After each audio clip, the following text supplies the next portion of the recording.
agreed to conduct an informational interview with Ponja. And the reason that I like having Greg here is that not only is he part of my alma mater, which is the Aquant Vitamin T community, but Greg is a brand manager by trade. He was a brand manager for Capital One and another firm in Richmond, whose name I completely forgot right now. But he comes from that practice expertise, which means that he understands. But he understands that practice intimately. So we've got a practice expert interviewing a practice expert for a potential role. And so Greg and Ponja, is there anything else about yourselves that you want to convey to the audience before we move right into the interview itself? No, I think you really covered it. Just always exciting in my job to talk to really talented professionals, and coming from that background, it makes it even better to work with people in an area that I've always been so passionate about. Terrific. All right. So if you have questions, please post them in LinkedIn or YouTube, whichever way you're watching us. And we'll try to get to those questions at the very, very end. But in the meantime, let's listen to the questions that Greg asks Ponja, how Ponja responds to Greg's questions. Take note, because they are doing this as a labor of love. And I got to tell you, Ponja's got lots of guts to be doing this in front of the world and interviewing with a real talent agent recruiter who could or might not represent her. And we are going to ask them whether or not they will work together after this call is over. And I'm going to stop them at about 5 minutes at 12:25 to get their final takes on this. So Greg and Ponja, I'm going to go ahead and turn it over to you. Let's just pretend that I walked Ponja into your office, Greg, and she is here for an informational interview. Take it. Well, Ponja, really nice to talk to you. I had a chance to look briefly at some of your background, and would love to just jump right into, tell me about your most recent experience in UX. Sure. So thank you so much, Lee, for having me here. And thank you so much, Greg, for accepting to do this with me. So my last job in UX, I've been working for a creative agency in DC, and I was a UX designer. That was my title. But then I actually did so much of it. I think I did a whole strategy, like it was UX strategy. And although I was a junior and I didn't do everything by myself, I was lucky enough to have great mentors in my company that both supported me and taught me a lot, and gave me the opportunity also to practice and kind of get out there and just do it and learn a lot by through my own experience. That's awesome. Sorry, go ahead. I was gonna say, what types of projects were you mainly focused on in that capacity? So I worked a lot on websites. We did website redesign, like from the beginning. I would start meeting my client from the kickoff to set their goals and to talk about what their needs were mostly, and then I would sort of step back, let's call it like that, at wireframing. I would do my wireframes and then deliver them pass them to the visual designers. But my work actually wouldn't end there, because I felt like I still needed to make sure that my UX point of view was still kept through the whole process, from visual design to development. So yeah, mostly website redesign through the whole process. Very cool. And you touched on the research side of that a little bit. Was that mainly intake from client? Had they done their own research? Was your firm doing any additional either usability sessions or online sessions to get a sense of where there are potentially issues or opportunities in the design? I would do the research. Me and my team, we would do research for the client. We would do stakeholder interviews. We would do tree testing, cart sorting activities. We would apply a lot of design thinking during our meeting with the client to help the client understand better their user, because the client most of the time would come with an idea of they already had in mind what they wanted. So they were like, we want this, this, and that. So it was up to me and the UX lead to make sure that we would actually try to understand and make the client understand that maybe what they think they need is not actually what they need. So let's talk about it together. Like, what is it that you need? Is it really that the actual need that you have? How about your users? So that's where the goal setting and the whole understanding of what the actual need of the client was fundamental for me in my work. Try to align their business goals and their business needs, so they could gain trust in me and know that I wasn't just there to deliver them something because I had to, but I'm actually keeping in mind what they need as a company. But also, obviously, I had my users in mind. So how do your goals align as a company with the goals of your users? So how can we make sure that they don't clash, but we actually create something that works for both sides? No, that's awesome. Yeah, I think it's always such a tough balancing act to keep the business requirements, the stakeholders, and the actual end user in mind. But it definitely benefits the final product significantly when you can do that. Is there a particular project or experience from your most recent work? Obviously, you're early in your career in UX, but that you're particularly proud of? So there was one in particular that I really, really enjoyed. It was for, actually Lee has heard this story, but the reason why it's about a water authority company, which sounds so boring, doesn't it? I know, but it's not about what my client does, because at the end of the day, what they do is very, very important for the community. But it's the fact that I followed that process from the beginning to the end, and even up to like a couple of weeks ago, before having to leave my job, even though the job was had been already handled to the visual designer, I was still there with the client, trying to kind of deal with the fact that not all our clients are design experts and they don't always understand why we do certain things. So that's one of the projects I'm more proud of, because I helped the client reshape their identity. And although I was supposed just to deliver a website, we realized that the client didn't know, they didn't know their users. They didn't have a real idea, and the user didn't know the client at all. So that was the main issue. Not to mention that the website was not the best. There was no real, the information architecture was really complicated. The users could not find content that was there. And I had done a content audit, so I knew that the content was there. I had seen all of that. And it's very interesting content, but my users could not find it because they didn't know how to get to that point. So having to reshape all this and gaining the client's trust, and having the client, when I presented the wireframes that I did for them, it felt very, very good to have my client tell me, "Thank you so much for your work. You really listened and you really understood what our users need." So, having that type of satisfaction, that's why we do it, right? Yeah, no, absolutely. And that's such a powerful moment when you actually get that buy-in, because you get so deep into the work, you get so deep into the research and the usability. You feel like it's all there. To actually be able to get the buy-in and get it to go live. So they decided to move forward with your recommendations, with the design based on that feedback.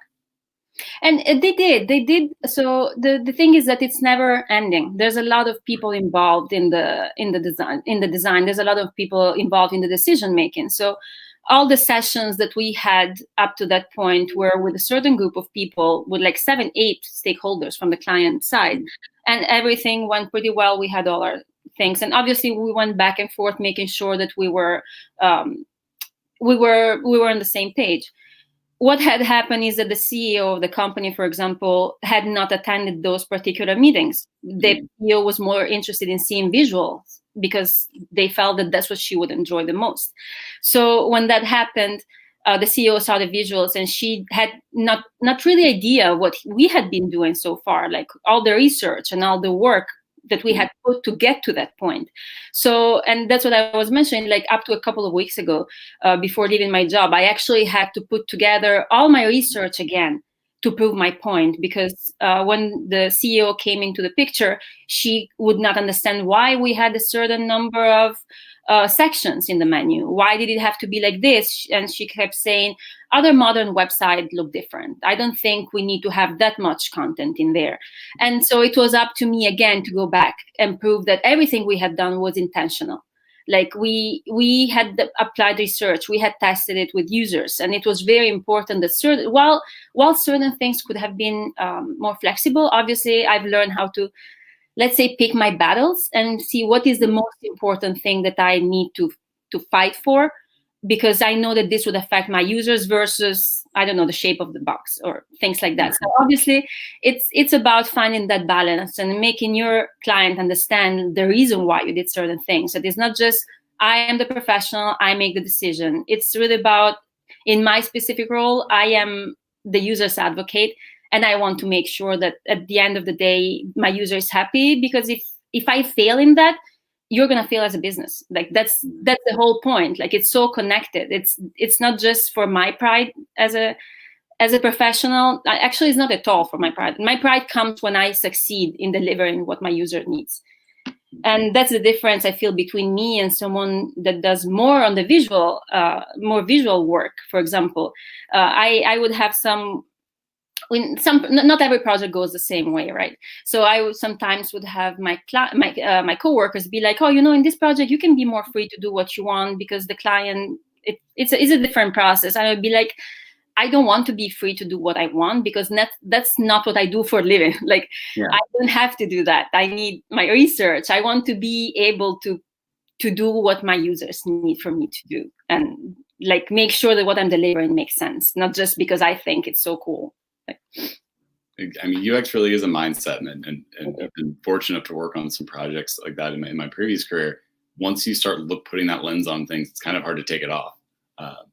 You don't look at websites, you don't look at apps the same way after you've kind of been in the weeds working on something. Looking ahead, what is it you hope to get in your next role? So it seems like you've already gotten some really good experience working sort of end to end on UX projects. Is there an area you want to dive deeper into focus, or something that you hope to get out of that next career opportunity? Yeah, so I am extremely interested in conversational design. I feel like I have an Alexa myself, for example, and it's extremely frustrating sometimes. And that's why I figured, like, why is it so difficult? Like, it cannot be so difficult. And then I decided to dive in.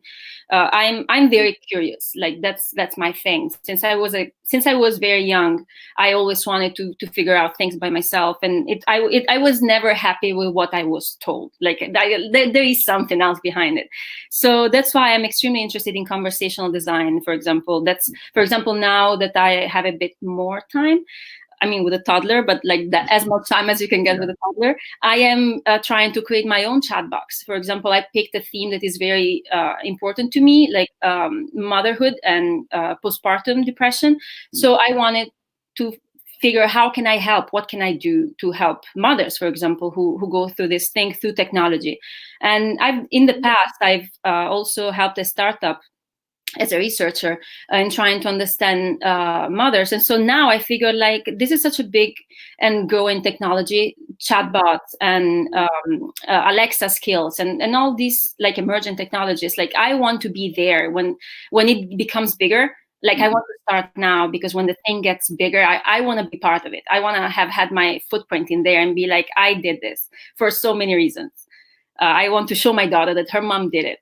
Like, traveling, coming from the other side of the world, and also because I feel like I want to shape what people do, like in a good way. Like, me as a consumer, I want to be on the other side now and be like, I could be a consumer, and I want to be part of what my consumers get. Like, I want to participate in it. Absolutely. You mentioned the research, you mentioned the design side. Do you see yourself leaning towards one more than the other? Do you see yourself wanting to stay in more of a blended role like you have right now? I see myself doing more research, because I've realized that I like design. I like seeing what's going to come after it, but I feel like learning why the thing should be a certain way. It's what intrigues me the most. Doing a lot of research and talking. I like talking, obviously. I mean, if you guys haven't realized it until now, I like talking, and I like asking questions and talking with people and observing. I am extremely observant, so I feel like I want to learn more about what's behind it and why certain things happen.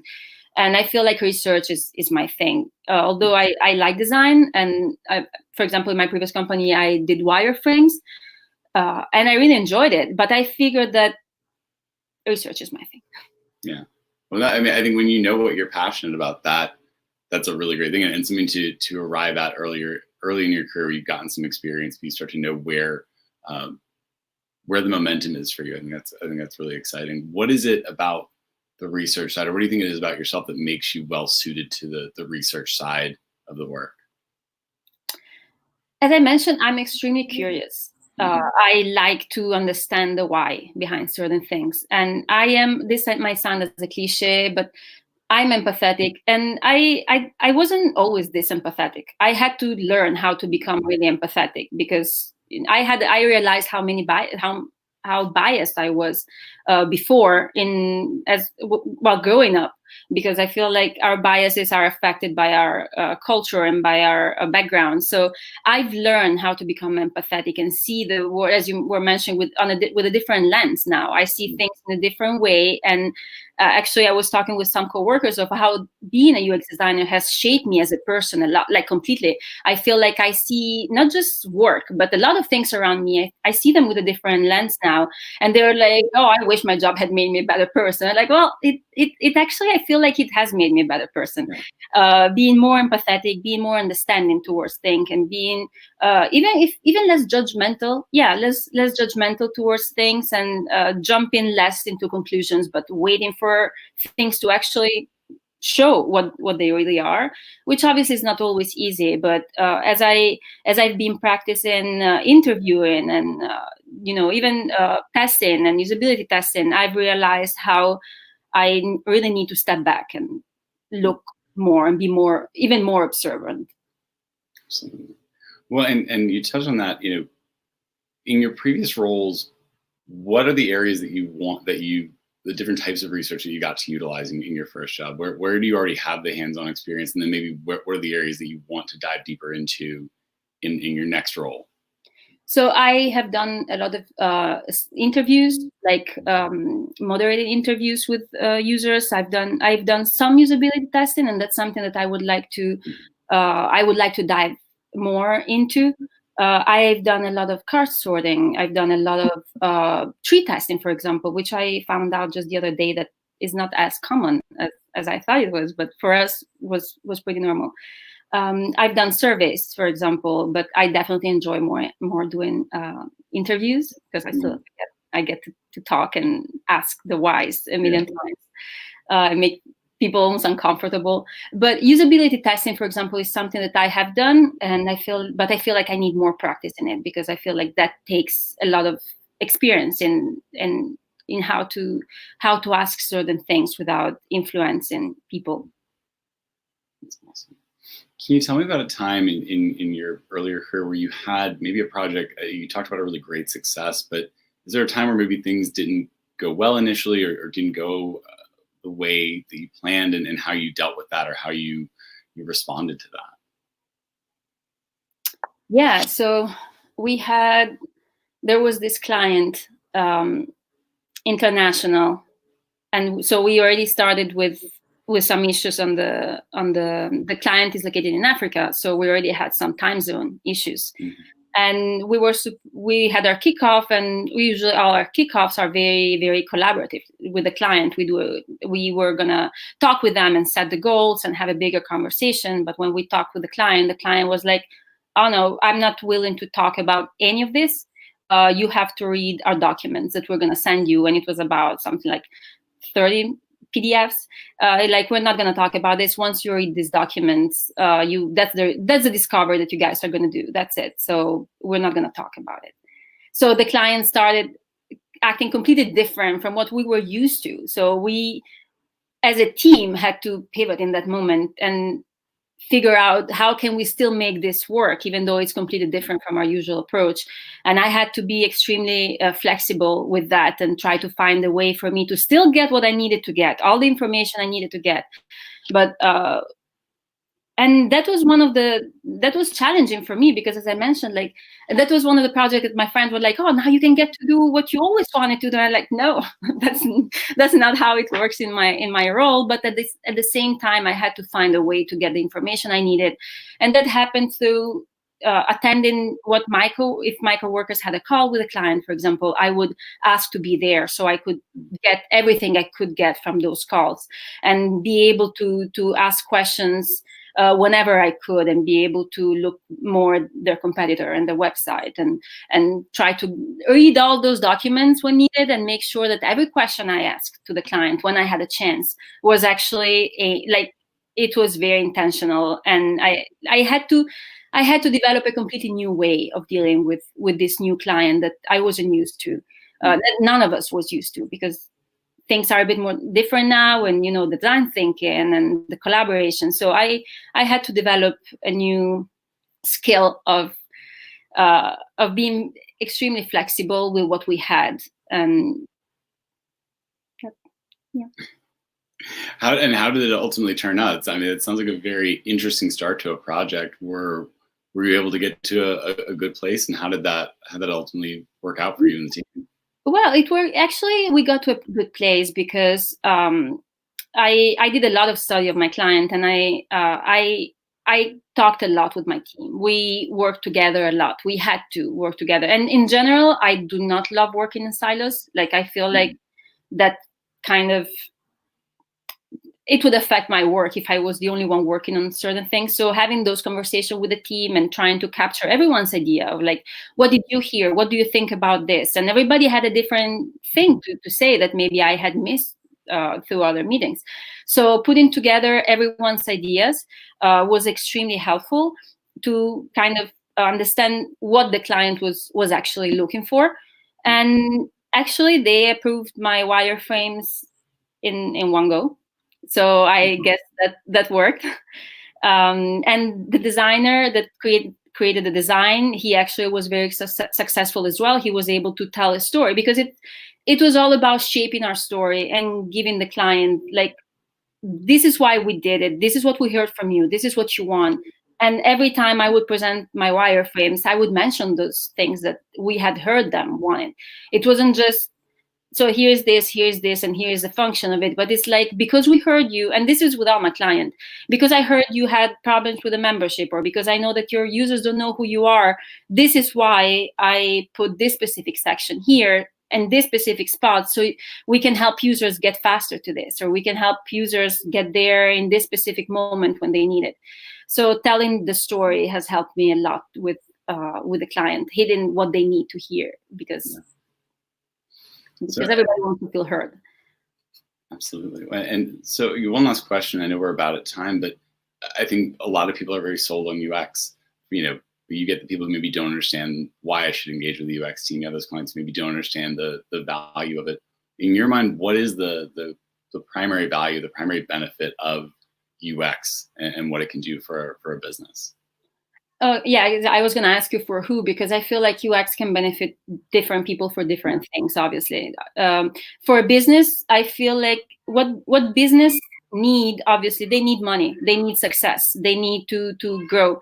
And I feel UX brings that to people. It's an initial investment, but brings a lot of return to the business by making their website successful, because I try to explain to my client that if you miss this specific thing, you're going to lose users. You're going to lose, I don't know, a certain percentage of your users. It's going to be hard for them to use your website. They're not going to come back. And we heard them. And I also show them how we heard certain things from them that my client maybe didn't expect. So we cannot ignore it, because we know that by doing certain things, we're going to increase a certain service or anything that they're trying to achieve. So making sure that they understand that it's not just because it's cool or because UX is a buzzword, but it's because it gives them a monetary return, if we want to say.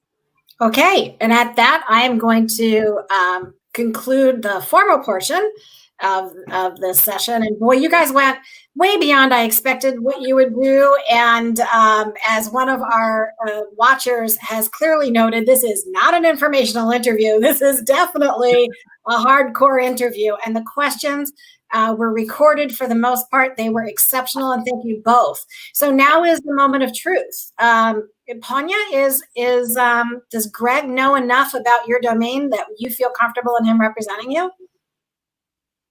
I think he does. I think he asked the right questions. I think he asked things that I would have wanted for him to ask me. Excellent. Because that's important for a UX candidate, right? Yeah. You want to be represented by somebody who gets what you do and the importance and impact of what you do. So good job, Greg, on the questions. And Greg, is Ponja somebody who thinks she's very junior? Is she somebody that you could represent or share with other recruiters in your organization? Absolutely, yes. Vitamin T, we certainly see the value in UX, and to engage professionals like Ponja who are very passionate about it, who understand it, who have, even in her young career, really great experience. But I think even more than that, what comes through is a really strategic, deep understanding of what UX is, what the benefit is, how to go about doing that. Those are the kind of talent that I know I personally love to connect with and feel really comfortable putting in front of other agents in my organization, but also prospective clients who are looking for UX professionals. Excellent. Well, then I think, what are our next steps here? Can you guys agree on that there will be a follow-up after this call? Absolutely. Excellent. Excellent. So I do want to ask a couple of questions. I don't have, other than the comment of, this is way beyond an informational interview, which I would agree. I don't have any other comments from our audience, but I do have another question to ask you, Greg. So Ponja and a lot of people who are in Ponja's place that are junior in UX, and they're running up against competition that has 5+ years of experience and a strong portfolio. How would you suggest that they compete in this space when they apply for work or when they approach hiring managers and recruiters such as yourself? I think a couple of key steps for any candidate, but especially for a junior candidate, is to have a really good understanding and a good articulation of your work and of your experience. So whether that's in your resume or in your portfolio, just getting into what it is you did, what experience you do have, and not in a way that's, blowing it up or exaggerating it, but just really well articulating it. I think sometimes people almost breeze over the real kind of heart of the work they've been doing. So I think capturing it there when they're just, a resume and a stack, but then also being able to, like Ponja was, speak really well to what their specific contribution was, what their understanding is. I think that really helps set you apart. It's about leveraging the experience that you do have. And I think continuing to show that you have a passion for the field that you're in. So again, Ponja touched on this, but in between roles right now, looking into other areas of UX, looking into other areas to get stronger. And I think that's something that I know as a recruiter, I notice there are candidates who wait for their next job to get more experience, and they're the ones who go out and get it, whether that's working on new certifications or new trainings in their spare time, or just working on side projects.